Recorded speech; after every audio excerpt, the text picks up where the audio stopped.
Hey everyone! This is a story I never thought I'd tell, let alone to thousands, maybe millions, of strangers on the internet. But here I am, hoping that saying it out loud will help me breathe again. Maybe, just maybe, someone out there going through the same hell will feel a little less alone. I'm just a regular guy, a husband, a father, a man who thought he had it all, a loving family, a partner who had been by my side for more than a decade. My wife and we'd built a life together from scratch. I still remember the day we moved into our little house. We had nothing but second-hand furniture and dreams bigger than our budget. Every decision I made for us, for our future. And I thought she felt the same. She used to tell me, "You're my safe place, my home." And I believed it. God, I believed it with everything I had. Then came the trip. The beginning of the end. It was supposed to be a fun getaway. A bachelorette party for one of her closest friends. A few days in Mexico, just the girls.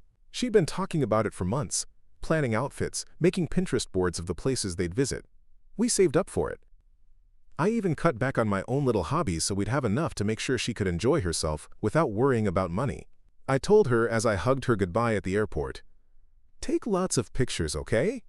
I want to see that beautiful smile soaking up the sun." She laughed, kissed me on the cheek, and promised me a whole album of memories. And for the first day or so, it seemed perfect. She texted me when she landed, sent me photos of the ocean, the pool, her and her friends with cocktails in hand. I felt happy seeing her happy. But then, everything changed. The messages stopped. The photos stopped. Her Instagram, usually flooded with latte art, beach sunsets, or even just new sandals, went completely dark. Not a single post, not a single story.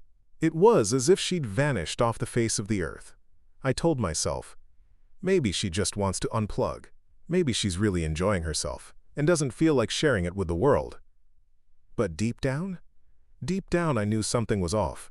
I could feel it in my gut, that quiet, creeping dread that you try to ignore but can't. And that was just the start. I tried to shake the feeling. I really did. I kept telling myself, don't be that guy. Don't be the jealous husband who ruins a perfectly good thing with his own insecurities. But it wasn't easy. Every time I glanced at my phone, hoping for a text, or checked her Instagram out of habit, that silence hit me like a punch in the gut. You see, my wife, she's not someone who goes dark. Ever.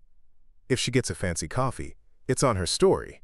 If she sees a cute dog on the street, I get a text about it. But now, nothing. It was like she'd disappeared. I tried to be rational. Maybe the Wi-Fi was bad. Maybe she was just living in the moment. I wanted that to be the reason. I needed that to be the reason. But then came the credit card statement. On Monday night, around 9 p.m., she made her last purchase. A couple of drinks at the hotel bar, some snacks at the shop. And after that, nothing. For the rest of the week, not a single charge. Not even at the airport until her layover on the way home. When I asked about it later, she said, "Oh, my friend covered everything after that." She insisted. And yeah, sure, I guess that could happen. But this is someone who's always been fiercely independent when it comes to money, who never liked owing people. Something didn't sit right. The night she came home, I tried to play it cool. I didn't want to be the suspicious husband greeting his wife at the door like a cop on a crime show. I hugged her. I asked how the trip was. She was off, distant. "Tired," she said, "jet-lagged." I believed that, at first. But when bedtime came, she chose the couch, said the air conditioning hit better down there. That's not unusual in our house. Our upstairs gets warm. But still, after days apart, after a long trip, wouldn't you want to be next to your partner? I lay awake, staring at the ceiling, heart pounding, mind racing. And then I heard it, the soft murmur of her voice downstairs. At first, I thought maybe she was watching TV quietly, but it didn't sound like that. It sounded like a conversation. I couldn't make out the words. I got up, careful not to make noise, but of course, I tripped over the damn dog at the top of the stairs, loud as hell. By the time I got down there, she was asleep. I stood there in the dark, watching her pretend to sleep, and felt something break inside me. The doubt that had been eating at me all week? It exploded into full-blown suspicion. And I knew I couldn't ignore it anymore. The next morning, I woke up feeling like I hadn't slept at all. My mind kept replaying the night over and over. The quiet murmur of her voice, the way she was suddenly asleep when I reached her, the cold emptiness between us. I sat at the kitchen table, staring at my coffee, my hands shaking slightly. I had to say something. I couldn't keep pretending everything was fine when my gut told me it wasn't. When she walked in, looking exhausted and hollow-eyed, I tried to keep my voice calm. I didn't want to fight. I didn't want to accuse. I just wanted answers. Or maybe I just wanted her to reassure me, to tell me I was imagining things. "Hey," I said gently. "Can we talk for a minute?" She froze. Just for a second. But I saw it. That split second where her face tensed, like she was bracing for a hit. I went on. "I'm not accusing you of anything, but everything's felt off. You went quiet on the trip. No posts. No texts. The credit card shows you didn't spend anything for days. You've been distant since you got home. I'm feeling uneasy. I needed to tell you that." Her expression hardened. The sadness I hoped to see, the remorse, the regret, even just the relief that I cared, none of it was there. Just anger. Defensive, cold anger. "You're a fucking asshole," she snapped. "Bringing this up on my first day back at work? Really? After I've been traveling, after I'm exhausted, this is what you want to dump on me?" I tried to keep my voice steady, but inside, I felt like I was crumbling. "I'm not trying to dump anything on you. I'm not trying to pry. I just wanted to talk. Communicate. Well, your communication feels like prying. And I'm done. I'm done discussing this. Ever." She grabbed her keys, called for the kids, and left. Just like that. No hug, no apology, no attempt to ease my mind, just gone. I sat there for a long time after they left. The house was so quiet, and yet my thoughts were screaming. I had wanted so badly for her to just look at me and say, "You're wrong. I love you. There's nothing to worry about." But she hadn't, and now I knew. I couldn't leave it alone. I had to know the truth, even if it tore my world apart. After she left that morning, the house felt emptier than it ever had. I sat there, staring at nothing, my coffee cold and untouched. My mind raced through every memory, every conversation, every little thing that now seemed suspicious in hindsight. And I kept asking myself, what if I'm wrong? What if I'm imagining all this? What if I ruin everything by digging where I shouldn't? But deep down, I knew something wasn't right. And that's when I remembered. The iPad. Her iPad. The one she barely used anymore, but that was still synced to her phone. I hesitated. My heart pounded so hard it felt like it was shaking my entire chest. I didn't want to do this. I hated that I was about to do this. But the alternative, living in this pit of doubt, letting it eat me alive, was worse. It took me a few tries to figure out the passcode. My hands were sweaty, my fingers trembling. But finally, I got in. And what I found confirmed every fear I had tried to bury. There it was, a message. Sent at 9:15 p.m., the night she got to the resort. From a number with no name attached. Just a simple line that felt like a dagger to the heart. "Okay. I'll meet you in the lobby. Is the app you said Signal?" I stared at it, my mind reeling. Signal. I didn't even know what that was. A quick search told me. It's like WhatsApp. Encrypted messaging. Private. Hidden. The kind of app you use when you don't want your messages seen. The iPad didn't have Signal installed. That was all on her phone. The device I couldn't access. But I didn't need to see more. That one message said it all. She hadn't been alone. She'd planned it. She'd wanted it. I sat there, frozen. My world shifted under me. The woman I had built my life with, the woman I thought I knew better than anyone, had secrets. And those secrets had destroyed everything we had. But I wasn't going to face this alone. I needed help. I needed someone who could see clearly, because I couldn't anymore.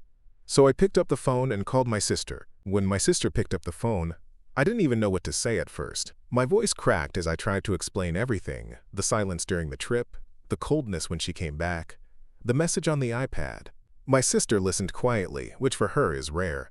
She's the kind of person who always has something to say, always ready with a plan. But not this time. Not until I finished. Then, in that calm, steady voice she uses when she means business, she said, "Okay, I'm coming over." She showed up in less than an hour, laptop under her arm, hair tied back like she was heading into battle. That's who my sister is, a force of nature when she's protecting someone she loves. And right then, I needed her more than I realized. We sat down at the table, and I showed her the message. She didn't ask unnecessary questions. She just nodded and started typing. She's always had this gift. If you give her the tiniest clue, she can dig up more information than you'd think possible. A first name, a blurry photo, a phone number, and within minutes, she was pulling up records, social profiles, connections. I watched her work, both grateful and horrified, because I knew where this was headed, and part of me didn't want to see it. It didn't take her long. Too short, really. Within an hour, she had him. The man my wife had been messaging. A real estate guy. A man with a long, messy trail behind him. She started reading it out loud. Multiple judgments against him. Delinquent child support. 6 kids by 4 women. Liens, lawsuits, you name it. His name was attached to it. And this was the man my wife had chosen. This was the man she'd risked our marriage, our family, our entire life for. I felt sick, physically sick, like I was going to throw up right there at the table. But my sister wasn't done. "I'm going to find his wife," she said, eyes sharp, focused.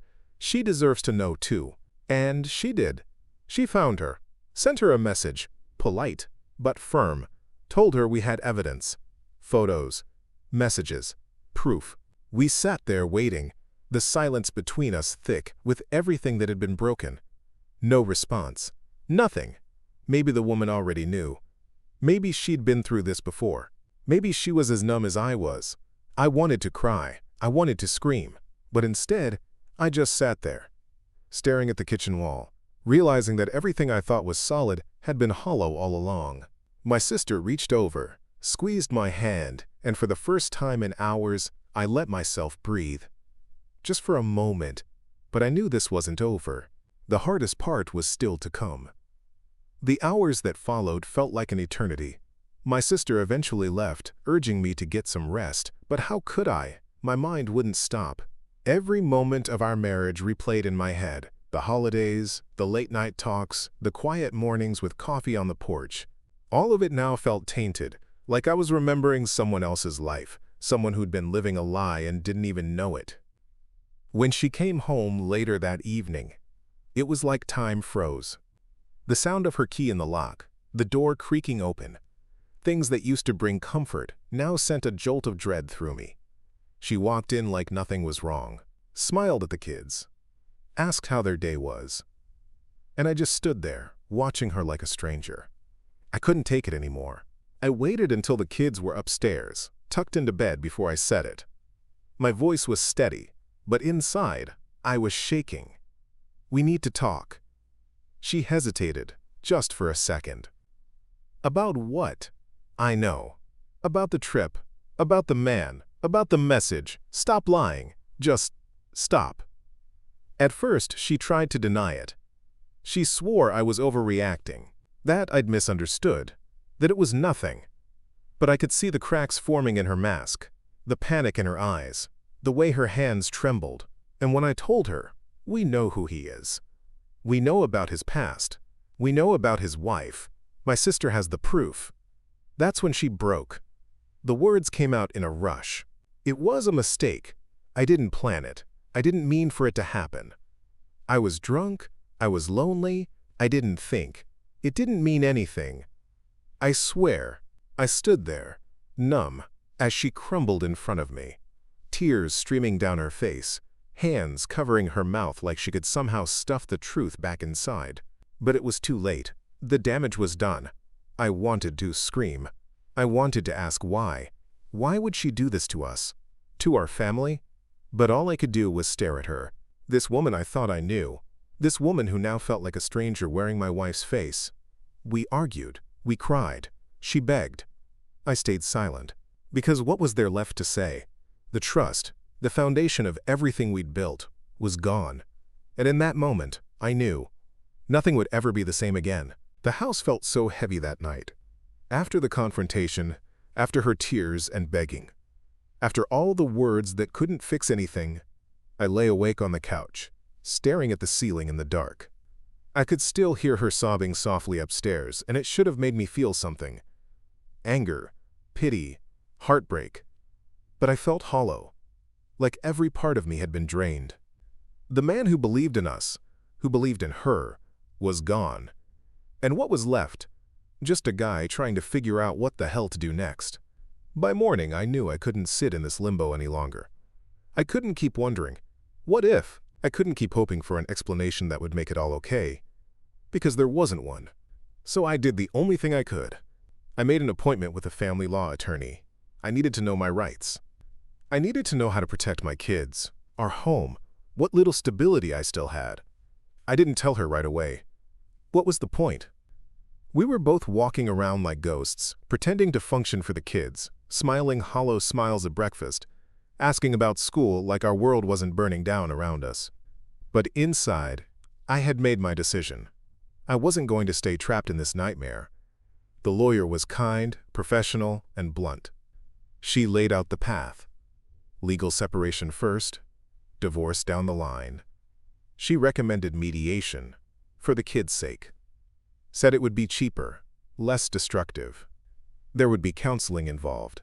Not to fix the marriage, but to help us co-parent without tearing each other apart in front of the kids. That mattered to me. They didn't deserve to carry the weight of this. When I finally told my wife about the legal steps I'd started, she didn't argue. She didn't scream or beg like she had the night before. She just went quiet, nodded, almost like she expected it. Like she knew this was coming. And maybe she did, but I could see it in her eyes. She was hoping counseling might save us, hoping we could somehow find our way back. And I didn't have the heart to tell her that I couldn't see that happening, that I couldn't see us anymore. Not after this, not after what she chose. So I nodded too. Let her have that sliver of hope, because at least for now, we had to find a way to survive this for the kids, one day at a time. If you had walked into our house in the days that followed, you might not have noticed anything was wrong. The kids laughed, played, asked for snacks like always. The TV hummed quietly in the background. The dog slept by the door. On the surface, it was a normal family home. But if you looked a little closer, if you saw the tightness in my smile, the hollowness in my wife's eyes, the way we carefully avoided each other's gaze, you'd know. You'd feel it.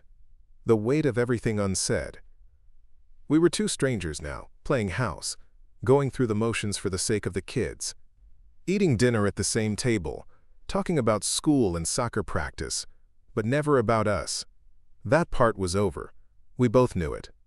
And yet, here we were, trapped in the same space, breathing the same air, haunted by what we'd lost. She had changed. I don't mean just the guilt, or the shame that hung over her like a storm cloud. I mean everything. The spark that once made her light up a room was gone. She moved softly now, cautiously, as if she was afraid of breaking something even more than she already had.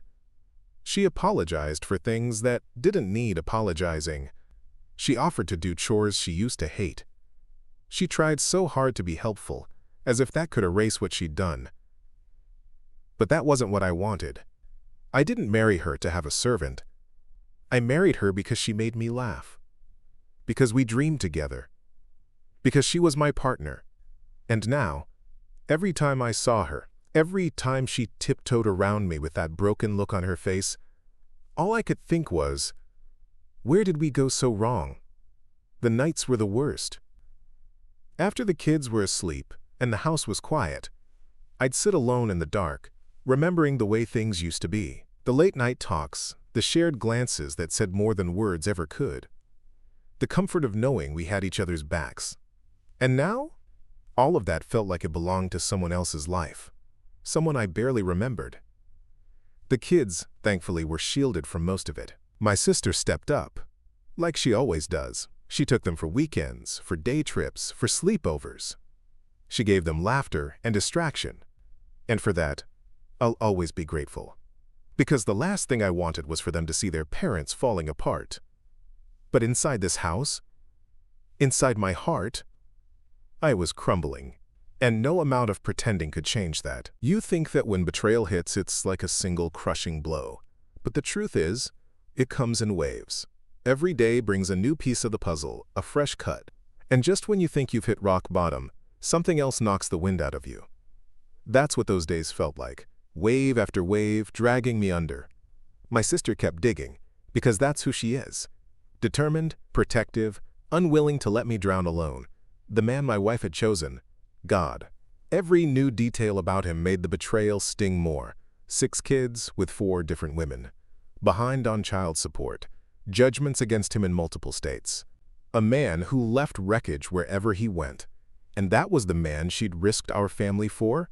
That was the man who was worth throwing away years of love, trust, and shared dreams? She tried to justify it at first. It didn't mean anything. I was drunk. I was lonely. It was a mistake. But I couldn't hear it. Not anymore. Because meaning nothing made it worse.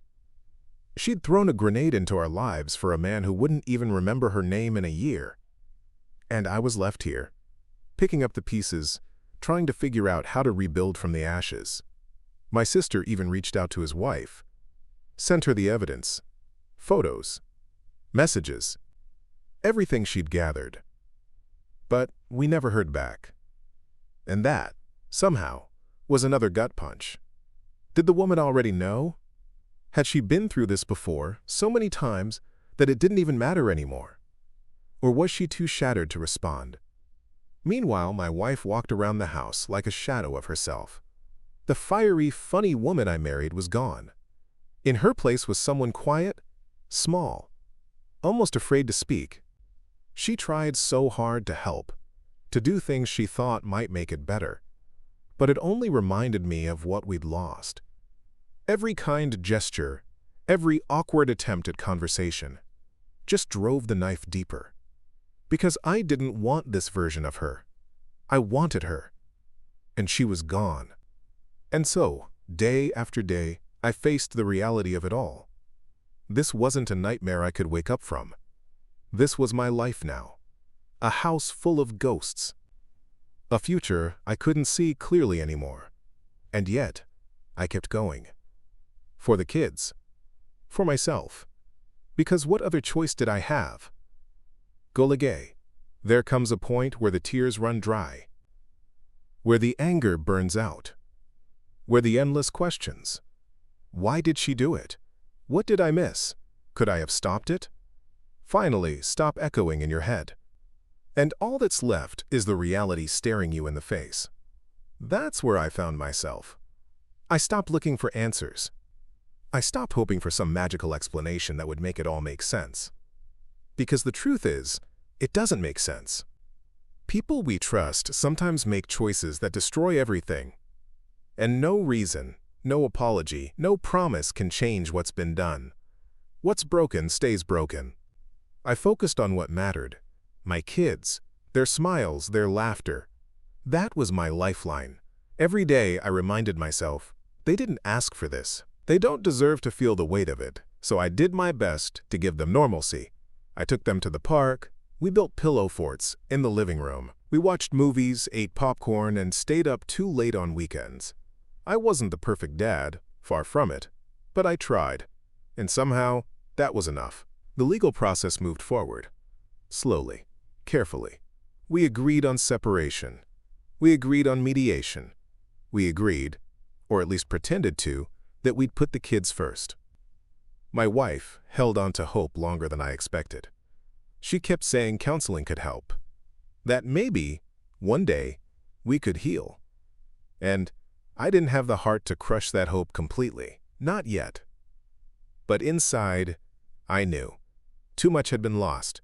The foundation of what we'd built had crumbled. And you can't rebuild on rubble.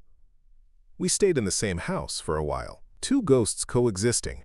trying to be parents even as the marriage faded into memory. And, surprisingly, we managed. There were no screaming matches, no slammed doors, just two people trying, in their own broken ways, to protect their kids from the storm they'd created. Sometimes I'd catch her looking at me with that expression, the one that said she wished she could take it all back, and I'd look away. Because as much as I wanted to forgive, as much as I wanted to forget, I couldn't. Not yet. Maybe not ever. I don't know what comes next. I don't have some neat, happy ending to wrap this all up. What I do have is this. I survived. I kept going. And if you're listening to this, if you're in the middle of your own heartbreak, your own storm, I want you to know you'll survive too, one day at a time. One step at a time. Thanks for listening.